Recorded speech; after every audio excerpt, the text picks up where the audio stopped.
Now, I'm not going to lie. This is my fourth time trying to record. I keep finishing and then it doesn't record.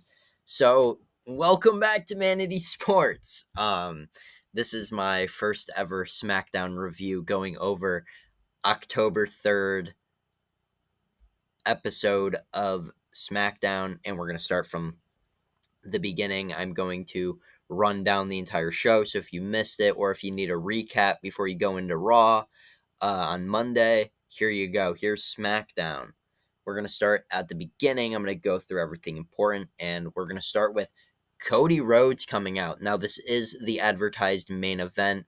Cody Rhodes and Randy Orton versus Bronson Reed and Braun Breaker.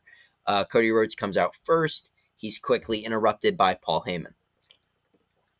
Paul Heyman then brings the bronze up to the apron, and Randy Orton then slides in, and Paul Heyman looks happy. Paul Heyman then says, I wasn't here to talk to you, Cody. I've been trying to reach Randy. He's not answering me. Heyman then hints at a heel turn with Randy Orton with, is Cody going to be there for you when you need him most?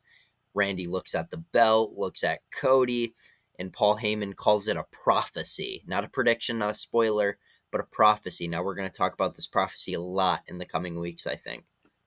But we're going to go to our first match of the night, which is the Sami Zayn Open Challenge, the best part of Friday Night SmackDown, in my opinion. And it is answered by none other than Carmelo Hayes again. Just a few minutes earlier, Carmelo Hayes drops The Miz. He says, we're not doing this anymore. I'm doing my own thing. And The Miz takes that personally because he takes out Carmelo Hayes. Carmelo Hayes then is no longer able to answer the open challenge. Miz walks away. Mellow Don't Miz is over. And Aleister Black steals the opportunity from Carmelo Hayes. He says, U.S. title shot. Sure, I'll take it. This is a great match. A lot of close falls in the match. But then it all turns around when Aleister Black is in the corner and he gets distracted by Damian Priest. Damian Priest then distracts Aleister Black, and Sami Zayn sees a guy in the corner. Haluva kick, pulls him in, Blue Thunder Bomb, 1, 2, 3. I gave this match 4 stars. I think it was a great match. Had a lot of fun with it. Damian Priest then pulls Aleister Black out of the ring and puts him through the announce table. I thought that this was going to lead to a match at Crown Jewel. Instead, it leads to a match next week on Friday, but that match will be Last Man Standing, which I'm very excited to review that match next week. Going to some tag team action, Zaruka and Chelsea Green and Alba Fire, they have a tag team match. Zaruka pins Madam President Chelsea Green, and it was a fun match. This starts after a backstage confrontation with Chelsea Green and all them. And I gave it 2.5 stars. It wasn't bad. It was just a quick match. Zarya looked like a beast. The Soul Snatcher is the coolest move in wrestling. Charlotte Flair and Alexa Bliss say that Zaruka better be ready when they get their title shot. So I think that match is going to happen pretty soon, and I'm very excited for that match to happen. Then we go backstage, and Cody Rhodes comes up to Randy Orton and says, hey, don't listen to Mr. Heyman. Like I got your back. You know that. Like, I got your back. Randy Orton then says, yeah, I got your back too. But he glances at the title again. The title glances. They're still happening. And Randy's going to turn heel eventually. We just don't know when, but I feel like it's soon. Especially with Heyman calling it a prophecy. I think that like solidifies that it's going to happen. Probably WrestleMania 41 is when this match will happen. But then we go to the Women's Crown Jewel Championship signing. Probably the most respectful contract signing I've ever seen. Tiffany comes out, then Vaquer comes out. Vaquer grabs the mic first and says, I'm La Primera. I don't see myself losing anytime soon. And then Tiffany grabs the mic and says, no matter where in the world we are, we're always running on Tiffy time. And says that she's going to win. She hasn't lost all year. Both of these champions think that they're going to win, as they should. And I'm very excited for this match. I think it's going to be a very good match at Crown Jewel. Tiffany Stratton then starts going up the ramp, and she's attacked by Julia. This shocked me.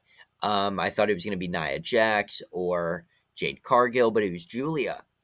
Kiana James and Julia then get into the ring, and Kiana James is trying to recruit Stephanie Vaquer. She says that Vaquer is a star but not a superstar, and if with her management, she could become a superstar.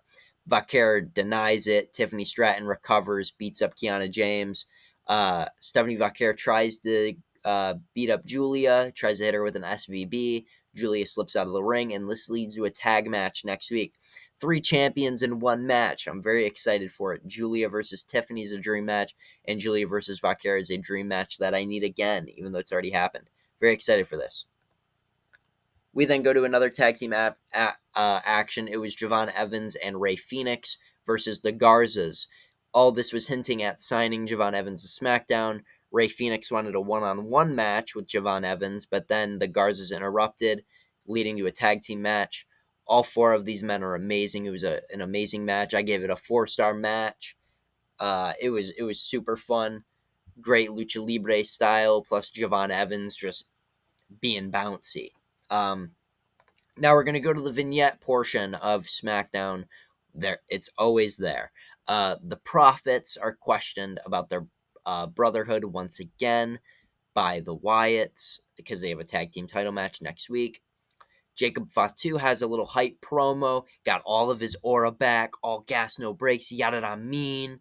Very fun promo. Just Fatu's great, and he's back. Can't wait for Fatu versus Drew McIntyre. Hope it's at Crown Jewel. I don't think it will be, but I hope. And then Solo Sikoa introduces Tala Tonga, again, formerly known as Hikuleo. Basically says that he's tall and he's dominant. But Solo Sikoa then says that there's a missing piece to his family tree. And I don't know who he's talking about. I have 2 ideas. One is Tama Tonga. I feel like that's pretty easy. I feel like it makes sense. But the other one I'm thinking about is maybe it's main event Jey Uso.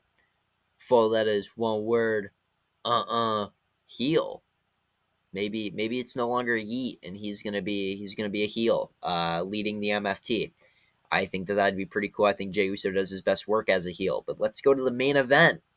The main event, as I said, is Randy Orton and Cody Rhodes versus Braun Breaker and Bronson Reed. Now, this was a great match. Slow-paced, good match. I give it 3.5 stars. Thought it was pretty fun. Once we get to the later stages, Randy Orton is about to superplex Bronson Reed, which I wanted to happen so much, but Paul Heyman then distracts the ref, and he tries to climb these ropes. It was pretty funny. He almost fell into the ring. That would have been hilarious.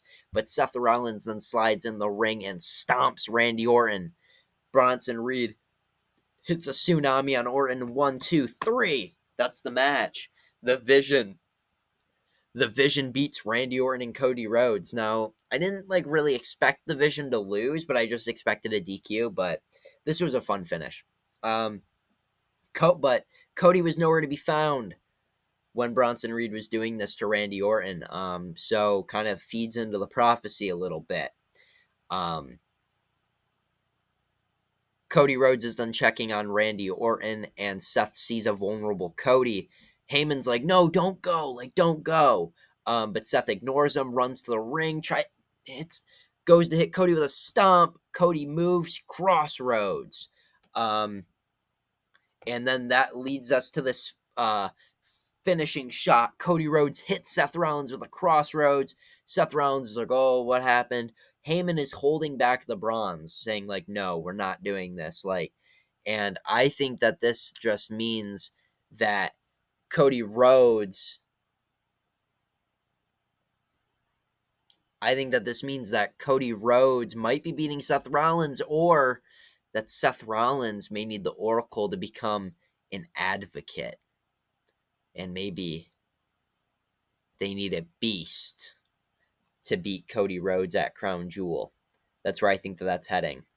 But thank you guys for watching this quick review, under 10-minute review of SmackDown. And I cannot wait to keep doing this. So excited to keep making content. Follow the X, follow the Instagram, subscribe to the YouTube, hype up the video, and I'm going to keep making wrestling content, and I'm going to keep doing it. A lot of videos coming out soon. UFC Raw, Crown Jewel predictions. I cannot wait to keep uploading. I'm on the grind. But for tonight, this is the video you're getting. Peace.